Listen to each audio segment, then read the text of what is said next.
Fleurs du Monde, c'est une entreprise qui importe et distribue des fleurs.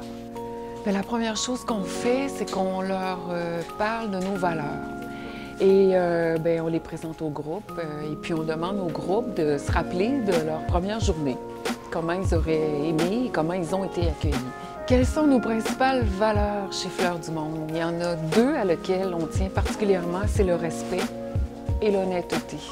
Pour s'assurer que nos valeurs sont véhiculées, transmises et appliquées, d'abord, on les nomme, on les a définies. C'est une des premières choses, on les nomme dès l'entrée des employés et on s'assure de faire le suivi dans les communications, l'interrelation entre chacun et surtout l'ouverture.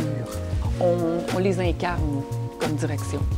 Je pense que ça, c'est le leadership qui fait que c'est transmis. Le côté multiculturel, c'est le fait que plusieurs cultures arrivent avec l'amour du travail, chose qu'on a perdue ici.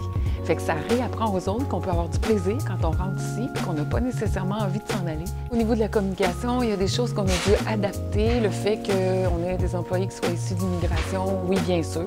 On a dû aussi définir en quelle langue on parlerait ici. Donc, on a décidé communément que ce serait le français. C'est permis dans notre langue d'origine si on est en apprentissage. C'est-à-dire qu'on fait du jumelage. Chez quelqu'un qui parle espagnol, qui est dans l'entreprise, bien, il va pouvoir démontrer en espagnol ou enseigner en espagnol. Mais une fois l'apprentissage fait, on demande de faire un effort et de communiquer en français. Fait qu'il y a un bonheur ici au partage, autant au niveau de la bouffe que du reste. Les gens partagent, s'entraident, ils se disent bonjour, puis ils communiquent ouvertement.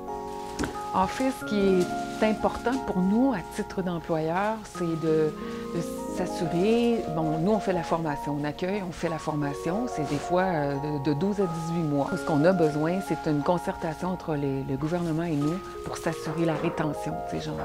En fait, ce que je voudrais dire aux autres entreprises qui auraient crainte de se lancer dans l'aventure de l'accueil, c'est de s'asseoir et de se définir.